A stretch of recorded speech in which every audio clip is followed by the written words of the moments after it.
Malte est une petite île indépendante située en plein milieu de la mer Méditerranée, juste au sud de la Sicile. Bien que touristique, elle reste encore très méconnue aux yeux du monde. Et pourtant, expatriés, stagiaires et touristes s'y retrouvent pour y passer un séjour ou une partie de leur vie, en profitant d'un cadre très agréable au quotidien. Vous souhaitez en savoir plus sur Malte? Voici donc tout ce que vous devez connaître de l'île avant de planifier votre séjour.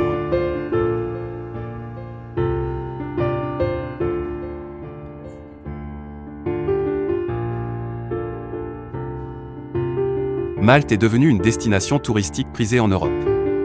En l'espace de 10 ans, le tourisme a doublé sur l'île. Chaque année, près de 2,5 millions de visiteurs arrivent à Malte attirés par son bord de mer, ses paysages, ses quelques plages de sable et son histoire. L'activité touristique sur l'île est aujourd'hui à la fois l'une des premières ressources économiques et le principal défi structurel des autorités locales. La superficie de l'ensemble des îles maltaises est de seulement 316 km².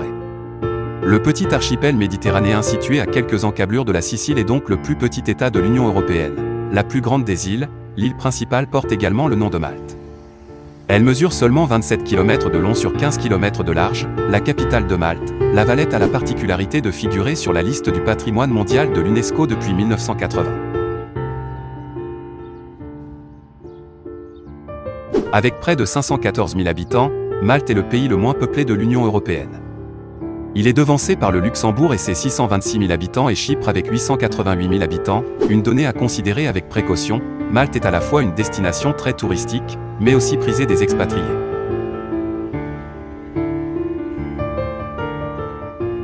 Les touristes en voyage à Malte pour des longs séjours, les étudiants inscrits dans une école de langue et les expatriés ne sont pas toujours recensés et viennent en réalité largement gonfler le nombre de personnes réellement présentes sur l'île.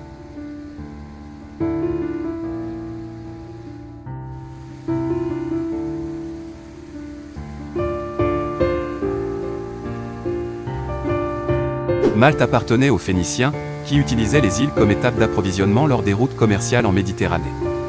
Ils furent remplacés par les Carthaginois du nord de l'Afrique, qui occupèrent l'île pendant 250 ans. L'Empire romain s'empara de Malte lors de la Seconde Guerre punique. Pendant la domination romaine, l'île a vécu une époque prospère, la taille des villes a triplé et de grandes améliorations urbanistiques ont été menées à bien.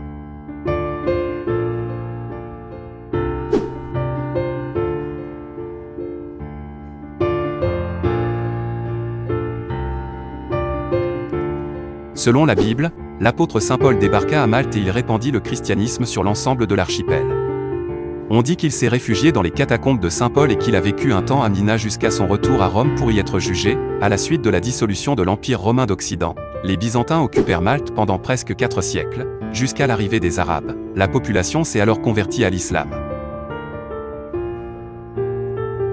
Durant la période de 870 à 1090, l'île est occupée par les Arabes qui donnent à Malte une grande partie de leur culture et font de Médina la capitale. Cette longue occupation a laissé derrière elle quelques empreintes, notamment dans la langue maltaise qui a une forte consonance arabe. Le maltais est le seul survivant des dialectes arabes parlés en Espagne et en Sicile au Moyen-Âge et la seule langue sémitique écrite en alphabet latin. À l'oral, les sons maltais sonnent comme l'arabe avec une pincée de phrases en anglais. L'arabe à Malte, proche des dialectes arabes du Maghreb, était le même qui était parlé en Sicile. L'arabe sicilien continua d'être parlé à Malte même après la chute de l'émirat de Sicile ainsi qu'après la conquête de l'archipel par les chevaliers de l'ordre de Saint-Jean. La langue arabe sicilienne divergea ainsi pour donner le maltais moderne.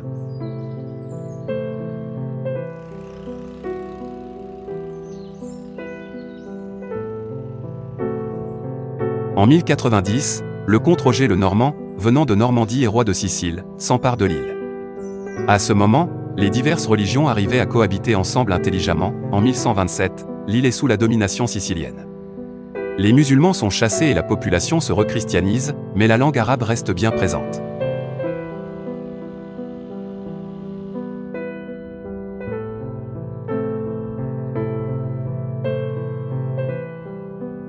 En 1530, Charles Quint, empereur germanique et roi d'Espagne, offre Malte à l'ordre des chevaliers de Saint-Jean de Jérusalem.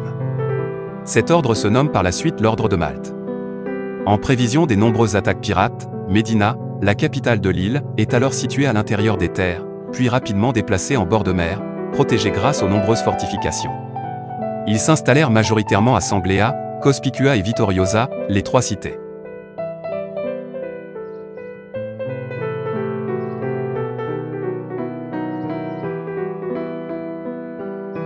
En 1530, pendant la Renaissance, Charles V céda Malte aux chevaliers de Saint-Jean de Jérusalem, qui construisirent des fortifications pour protéger le christianisme des attaques ottomanes. Le 19 mai 1565, le Turc Mustapha Pacha débarque à Malte avec 40 000 hommes. Le 13 septembre, l'Ordre des Chevaliers, dirigé par Jean Parisot de la Valette, avec une forte volonté de protéger l'île, remporte le grand siège, obligeant les Ottomans à abandonner toute conquête. En 1798, Bonaparte chasse l'Ordre de Malte et s'empare de l'île.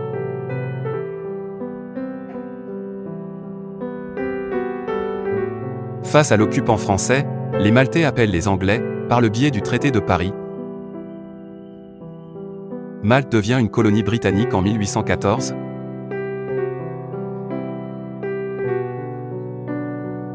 Le 21 septembre 1964, Malte devient un État indépendant, il appartient cependant au Commonwealth. La devise nationale de Malte est Virtute et Constantia, traduit par Courage et Constance. Le drapeau maltais comporte quant à lui l'inscription For Gallantry, qui signifie pour la bravoure.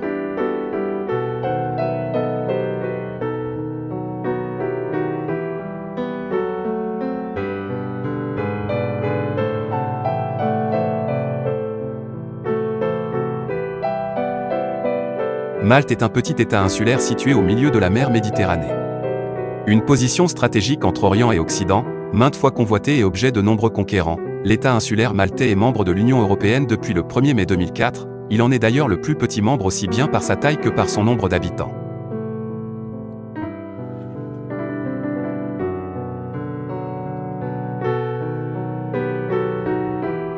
Du soleil toute l'année, des paysages à couper le souffle et un patrimoine éblouissant, Malte est un décor de cinéma à ciel ouvert et l'une des destinations européennes les plus prisées par les réalisateurs.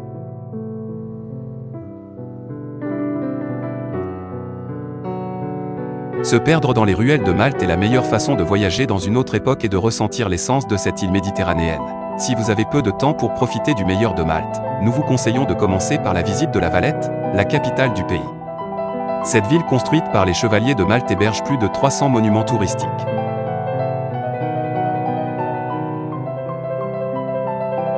La Porte Victoria est une ancienne fortification de la Valette. Elle a été construite par les Britanniques en 1885 et nommée d'après la reine Victoria. La porte est l'entrée principale de la ville depuis le quartier de Grand Harbour.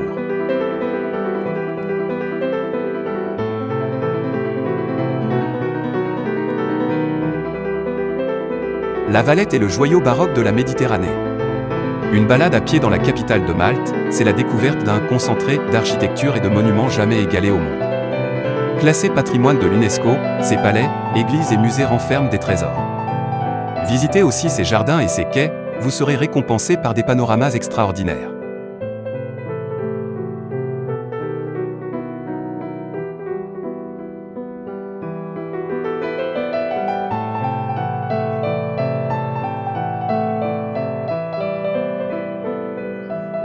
Le dicton populaire dit qu'il y a plus d'églises à Malte que de jours dans l'année.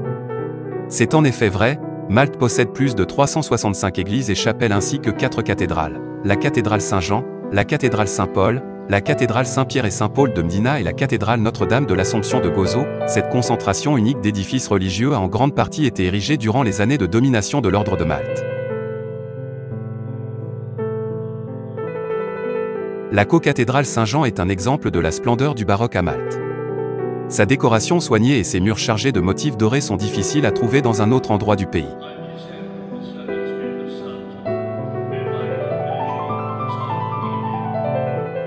La ville est bâtie sur une étroite péninsule entourée d'eau. En conséquence, le périmètre de la ville est resté pratiquement inchangé depuis le départ des chevaliers de l'Ordre de Saint-Jean, sans être affecté par des aménagements plus récents. Elle a une taille suffisante et comprend tous les éléments nécessaires pour exprimer sa valeur universelle exceptionnelle.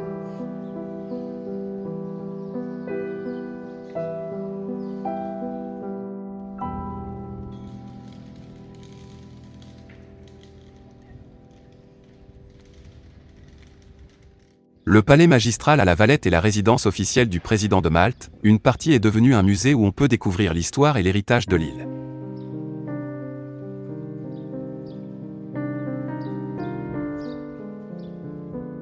Le quartier de la Valette accueille aussi le siège de plusieurs grandes banques, de nombreux services financiers et les locaux de la Bourse de Malte. L'île est en effet une place financière offshore.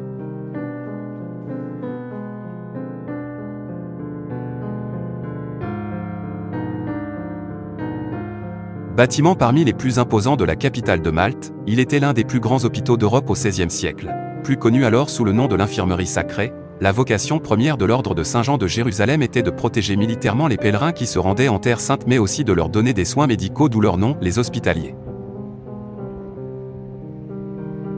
Le Second World War Siege Memorial a été inauguré en 1992 par la reine britannique Élisabeth II.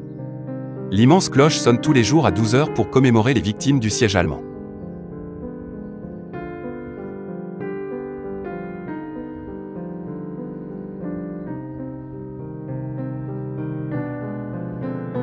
Le Grand Harbour, port de la Valette à Malte est qualifié comme l'un des plus beaux du monde.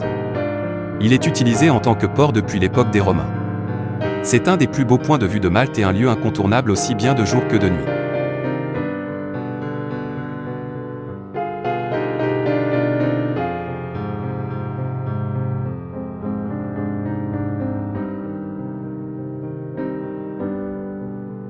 Cette petite oasis offre une vue splendide sur le port de la Valette et les fortifications de la ville, un endroit idéal si vous voulez faire une pause et admirer la mer. À l'intérieur des jardins, il y a plusieurs monuments dont le monument Alexander Ball, amiral anglais qui dirigeait la ville pendant la domination britannique.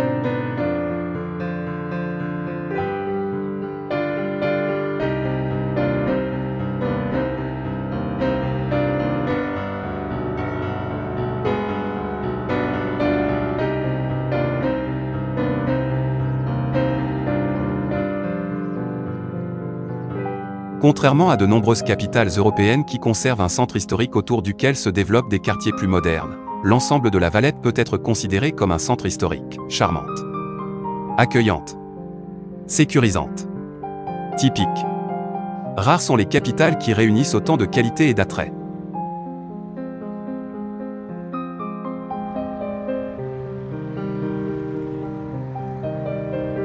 L'histoire de Malte ne pourrait se comprendre sans l'importance de Sanglea, Vittoriosa et Cospicua, communément appelées les trois cités de Malte. Cette zone connue comme la Cotonera a servi de refuge, de bastion de défense et de foyer pour les différents peuples qui ont conquis Malte au cours de l'histoire.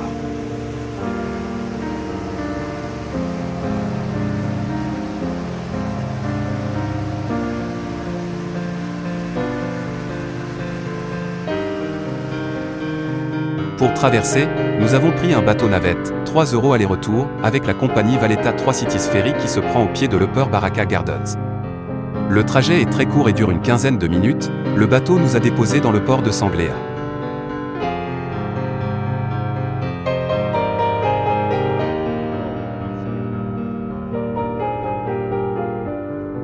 Nous avons commencé notre journée de découverte par cette presqu'île de pierre. Pensez à prendre de la monnaie car la compagnie n'accepte pas la carte bleue sur le bateau.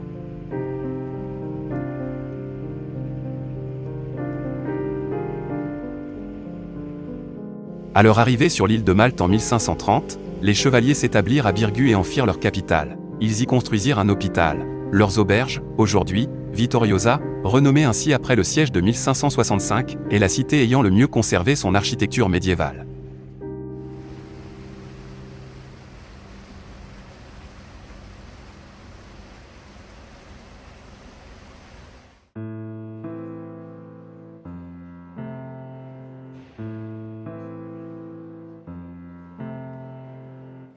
Parmi les monuments intéressants à découvrir, il y a le palais de l'Inquisiteur.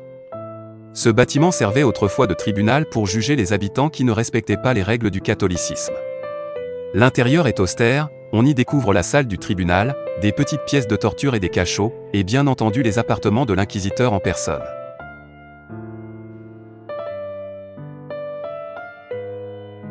Depuis que l'île avait été cédée par Charles Quint à l'ordre de Saint-Jean de Jérusalem, à titre de fief noble, libre et franc, ses soldats y avaient transporté leur raison d'être, c'est-à-dire la lutte contre l'infidèle, sur terre comme sur mer.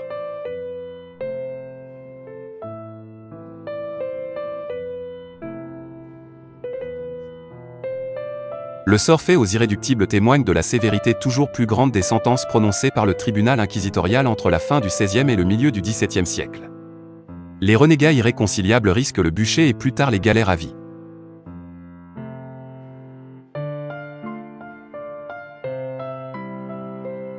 Vous l'avez déjà compris, les Maltais sont très religieux. C'est dans ce contexte qu'ils célèbrent chaque année le carnaval. Cette tradition a commencé en 1535, date à laquelle les chevaliers de l'ordre de Saint-Jean se sont installés à Malte. Le festival populaire le plus important du pays se tient annuellement au mois de février.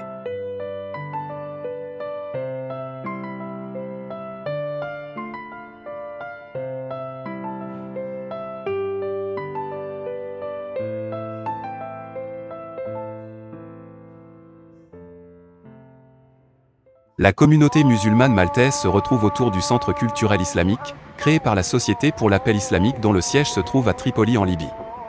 Muammar Kadhafi en a posé la première pierre le 2 juillet 1978. Ce centre comprend une mosquée avec la maison de l'imam, une école primaire et des bureaux administratifs. Un service d'aide oriente son action vers les pauvres, les prisonniers et les réfugiés.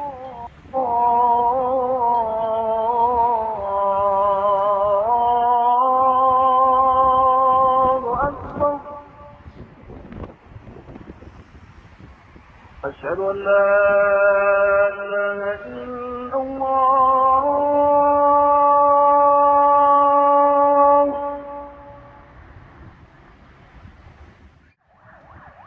أشهد أن لا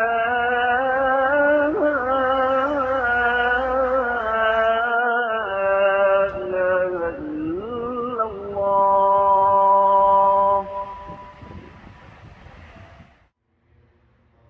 أشهد أن محمدا رسول الله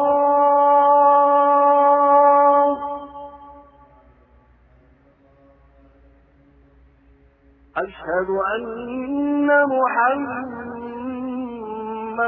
رسول الله